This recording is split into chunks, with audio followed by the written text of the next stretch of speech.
이 본문 말씀은 예수님께서 여리고를 지나실 때 맹인 거지 바디메오를 고쳐주신 사건에 대한 기록입니다. 여리고라고 하는 동네는 예루살렘으로 올라가는 길목에 있던 도시입니다. 우리가 이 여리고라고 하는 이름을 한 번쯤은 다 들어보셨을 텐데, 갈릴리라는 성읍에서 예수님이 주로 사역하셨던 그 갈릴리 바다가 있는 쪽에서 요단강을 따라서 쭉 내려와서 이제 예루살렘으로 들어가려면 여리고를 지나가게 됩니다. 근데 그 길가에 맹인 거지 바디메오가 있었던 것이죠. 바로 그곳에서 예수님이 바디메오를 만나셨습니다. 수많은 인파 때문에 만남이 이루어지기가 쉽지 않은 환경이었지만 주님과 바디메오의 만남이 극적으로 성사가 됩니다. 이 성사된 과정을 가만히 들여다보면 아주 중요한 이 만남에 대한 작동 원리죠. 만남이 작동하는 원리가 그 안에 담겨 있습니다. 메시아이시며 육신과 영혼의 주인이신 예수님, 이 세상의 진정한 구원자로 오신 예수님, 그 예수님을 만나야만 하는 인생의 절체절명의 상황 속에 빠진 맹인 거지 바디메오, 그가 믿음의 시선으로 예수님을 바라봅니다. 예수님을 간절하게 갈망하는 거예요. 믿음의 시선이죠. 근데 그곳을 지나던 예수님, 그 예수님의 시선, 이 땅에서 다른 것이 아니라 믿는 자를 찾으시는 그 주님의 시선, 바로 그 주님의 시선과 믿음의 시선이 만나는 자리에서 기적의 역사가 나타난 겁니다. 바디메오의 믿음의 시선과 믿는 자를 찾으신 주님의 시선, 바로 그 장소가 기적의 장소였어요. 중요한 것은 절박한 믿음의 소유자였던 이 바디메오는요, 앞을 보지 못하는 맹인이었다는 거예요. 그리고 거지였어요. 뭔가를 해볼 수 있는 가능성이 거의 보이지 않는 그런 인생입니다. 그러나 앞은 볼 수 없었지만 맹인 거지 바디메오의, 이 바디메오에게 있어서 중요한 건 뭡니까? 눈을 감고 있었지만 그러나 그 영혼의 눈만큼은 활짝 열고 있었다는 거예요. 그 눈을 열고 그는 주님을 바라봅니다. 믿음의 밝은 눈인 거죠. 그 눈으로 주님을 찾고 기다립니다. 바로 그 믿음의 시선이 주님께 보인 겁니다. 그래서 본문을 보면요, 예수님께서 그를 3번이나 부르셔요. 그를 부르라, 그를 부르라, 그를 부르라. 우리가 마음이 통한다는 거 들어보셨죠? 마음이 통한 겁니다. 그 주님의 마음과 이 믿는 자의 마음이 통한 거죠. 예수님의 마음, 그 마음에 이 믿음의 시선이 도달한 거예요. 바로 그 자리에 놀라운 역사가 나타납니다. 절박한 믿음과 주님의 시선, 바로 그것이 역사의 현장이었어요. 과거를 거슬러 올라가 보면 이렇게 아주 중요한 시선이 만났던 또 다른 역사의 현장이 있습니다. 그곳이 어디냐면 그곳도 여리고입니다. 이스라엘 백성들이 출애굽을 해서 광야를 지났습니다. 아주 긴 시간 광야를 지나면서 그들은 하나님과 함께하는 연습을 했어요. 하나님의 음성을 듣는 연습을 했습니다. 하나님께서 함께 하시고 도와주셔야만 살 수 있다라고 하는 명확한 생명의 원리를 그곳에서 깨달은 거예요. 그리고 급기야 요단 강가에 도착해서 이제 요단강을 건너서 하나님이 그들에게 약속해 주신 가나안 땅에 들어갈 시간이 되었습니다. 그리고 여호수아와 함께 가나안으로 들어가기 위해서 요단을 건넙니다. 요단을 건너서 이스라엘 백성들이 첫 번째 도달한 땅이 어디입니까? 마을이 바로 여리고입니다.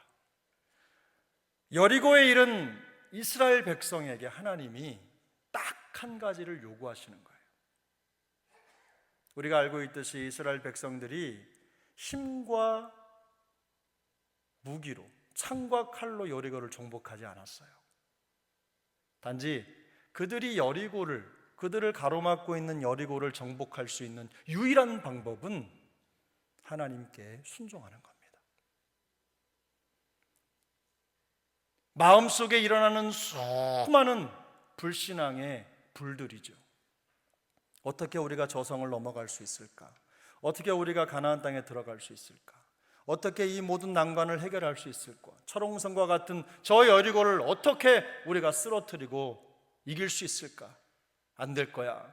못 할 거야. 안 되지. 이런 모든 불신앙의 생각들을 침묵이라고 하는 바닷속에 다 수장시켜야만 했어요. 그리고 이스라엘 백성들은요, 침묵하고 여리고를 돌기 시작합니다. 시키는 대로, 말씀하시는 대로 아무런 말 없이 그저 묵묵히 그 성을 돈 거예요. 이스라엘 백성들이 이 모든 상황 속에서 절박하게 하나님의 도우심이 필요하다는 그 마음을 갖고 그 믿음의 시선으로 하나님을 집중할 때 하나님이 믿음을 찾으시는 그 눈으로 그들을 바라보신 거예요. 그리고 이스라엘 백성들의 그 믿음의 시선과 믿는 자를 찾으시는 하나님의 시선이 만나는 그 자리에서 철옹성 여리고는 무너졌습니다. 바로 그 역사가 지금 예수님이 맹인 거지 바디메오를 만나는 그 자리에서 일어나고 있는 겁니다. 예수님이 이 맹인 거지 바디메오를 만났던 자리가 바로 여리고 길가였어요. 바로 그곳에서 주님은 맹인 거지 바디메오의 믿음을 보신 거예요. 자기의 힘으로는 도저히 극복할 수 없는 그 절망의 상황들, 한 번도 눈을 떠 세상을 본 적이 없는 그 칠흑같이 어두움 속에 갇힌 그 영혼이 주님이 아니면 해결할 수 없는 그 마음속의 바램을 가지고 절박한 심정을 가지고 주님 앞에 주님을 찾고 있는 거예요. 절망에 묶인 그 영혼이 그것을 떨쳐낼 방법이 없어서 주님 앞에 절규하며 주님을 찾는 거예요. 완벽한 절망에 묶인 사람, 여리고처럼 결코 무너지지 않을 것 같은 그 인생의 벽 앞에서 그는 주님을 찾습니다. 예수님이 이 바디메오를 만난 사건이 우연일까요? 필연일까요? 우연일까요? 필연일까요? 주님은 항상 믿음을 찾으십니다. 믿음이 있는 쪽으로 시선이 돌아가시는 거예요. 몸을 돌리시는 거예요. 주님은 우연히 길에서 사람을 만나서 그를 고쳐주신 게 아닙니다. 주님은 정확하게 주님의 능력이 필요한 사람을 찝으신 거예요.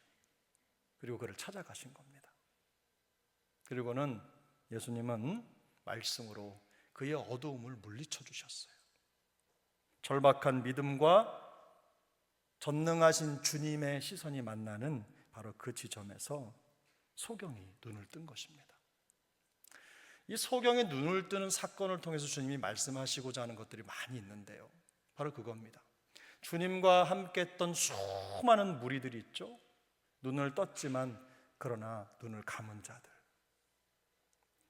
눈을 떴으나 그러나 주님으로 보지 못하는 수많은 자들에게 눈을 감았으나 믿음의 눈으로 주님을 볼 수 있는 밝은 눈을 가진 그 사람을 통해서 말씀하시는 거예요. 여리고 길가에서 이루어진 예수님과 맹인 거지 바디메오의 만남은요, 우리에게 이것뿐만 아니라 더 많은 교훈들을 전달합니다. 첫 번째로는 주님은 간절한 믿음을 찾으신다는 거예요. 우리가 성경을 읽어보면 항상 믿음은 기적의 재료였습니다. 우리 주님은 항상 믿음을 사용하셔서 놀라운 기적을 베풀어 주셨습니다. 두 번째, 은혜를 사모하는 인생에게 변화가 일어난다는 거예요. 예수 믿고 변화를 경험하지 못하는 사람들의 공통적인 특징은 은혜를 갈망하지 않는다는 겁니다. 예수 믿을 때 처음에 제가 항상 말씀드리잖아요. 첫사랑을 생각하는 분들은요, 발전하지 못해요. 그때가 좋았지라고 말하는 분들은요, 더 이상 더 성숙한 사랑의 깊이를 알지 못하는 것입니다. 주님을 만날 때 좋았지만 갈수록 더 좋은 신앙의 여정이 되는 게 우리 목표 아닙니까? 은혜에 대한 갈망을 가지고 은혜를 찾는 자들이 그 은혜를 누리는 겁니다. 소경 바디메오는 예수님을 향해서 이렇게 외쳤어요. 예수여 나를 불쌍히 여기소서.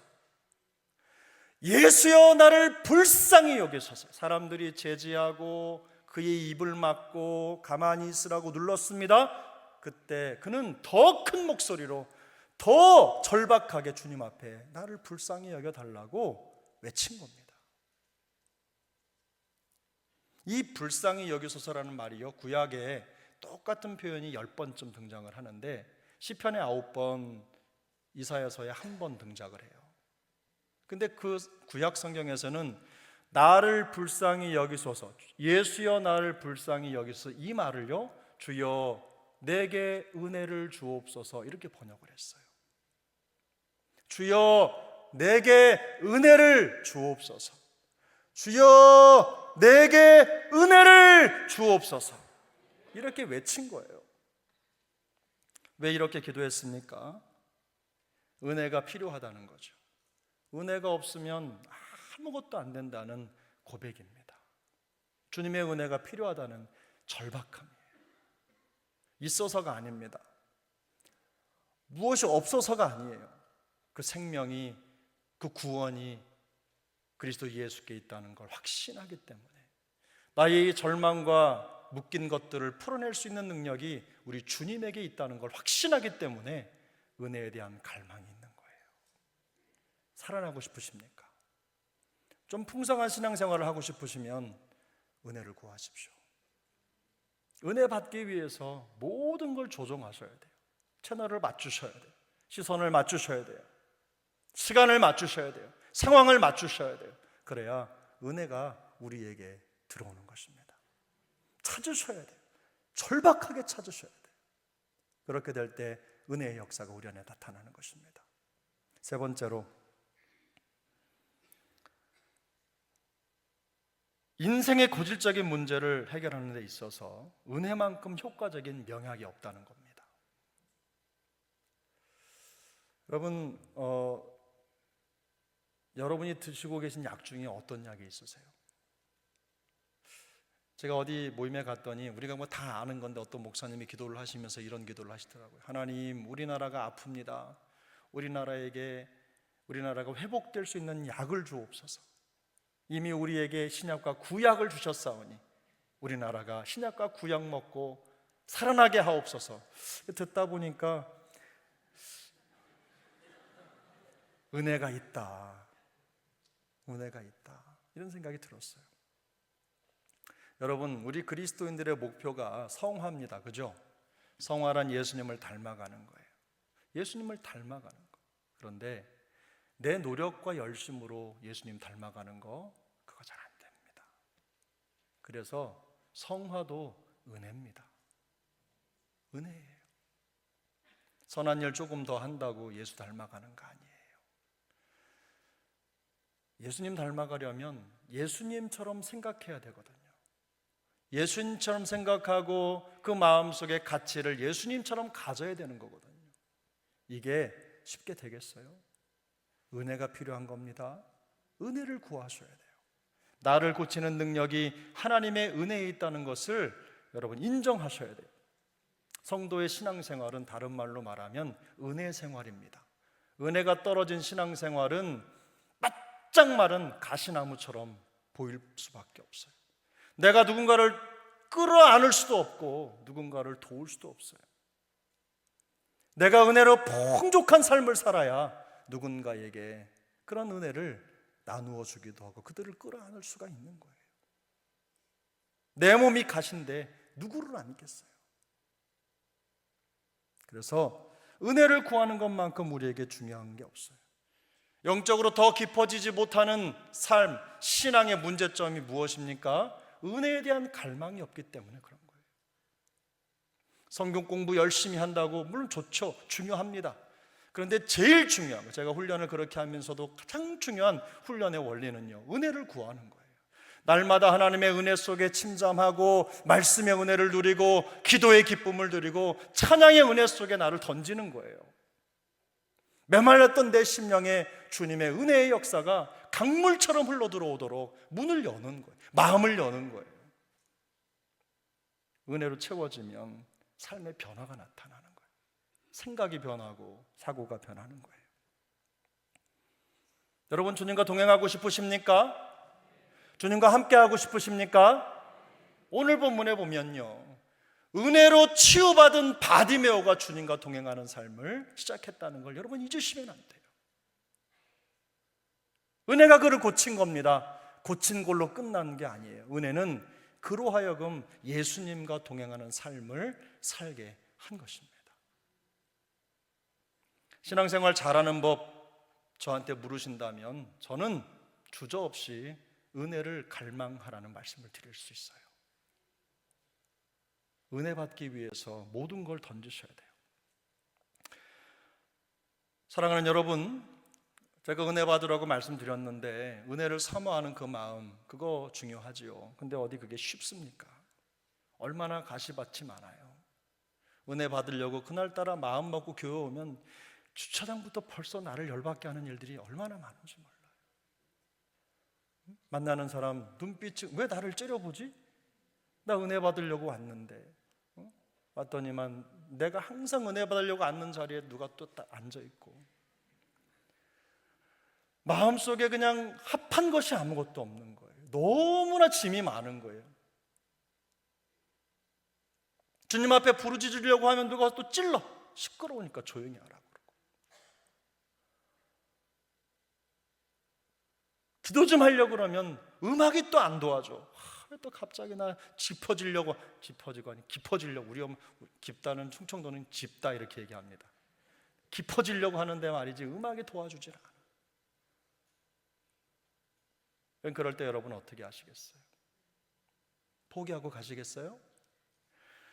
오늘 바디메오가 너 가만히 있어, 조용히 해, 막고 그를 자꾸만 앉히는 그런 사람들 앞에서 어떻게 했어요?